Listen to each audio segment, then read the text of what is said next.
ఏంటి ప్రస్తుతం తెలంగాణ రాజకీయం గురించి ఫస్ట్ మాట్లాడుకుందాం. ఎలా ఉందని అంటారు?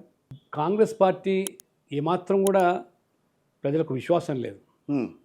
భారతీయ జనతా పార్టీ ప్రత్యామ్నాయం అనుకునే దిశలో మరి బై డిఫాల్ట్‌గా వారు ఇచ్చినటువంటి బోగస్ హామీలు, గ్యారంటీలు హ్మ్.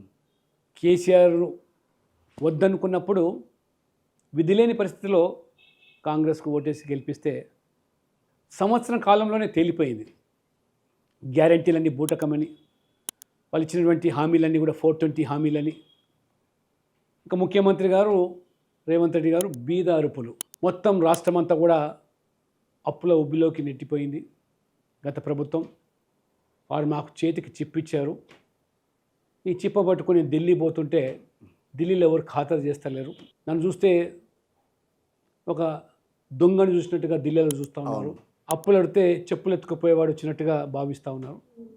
ముఖ్యమంత్రి ఆ విధంగా తెలంగాణను మొత్తం నీరు గార్చేసి పాలన లేదు, అసలు పట్టు లేదు.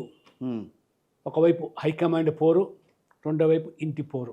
అంటే తెలంగాణ ప్రజల ఆత్మగౌరవాన్ని ఢిల్లీకి తాకట్టు పెట్టారనేటువంటి మళ్ళీ పాత రోజులు. ఆనాడు అంజయ్య గారిని కాంగ్రెస్ పార్టీ రాజీవ్ గాంధీ అవమానిస్తే ఈ రోజు రేవంత్‌ని అవమానిస్తోందా? మహానుభావుడు హ్మ్. NT Ramarao yes. తెలుగు ఆత్మగౌరవం పేరు మీద తెలుగుదేశం పార్టీ. ఇవాళ రేవంత్ రెడ్డి కాదు అక్కడ ముఖ్యమంత్రి. అంటే కేంద్రం దగ్గరికి వెళ్లి మొక్కరిల్లటం తప్పనంటారా? కేంద్రం దగ్గర కాదు, అధినాయకత్వంతో కలవడానికి, కార్యవర్గం విస్తరణ కోసం, మంత్రివర్గ విస్తరణ కోసం, శాఖల విస్తరణ కోసం పడిగాపులు గాయడము, హ్మ్. అపాయింట్మెంట్ దొరకకపోవడము అదే ఇప్పుడు అనేక సందర్భాలు.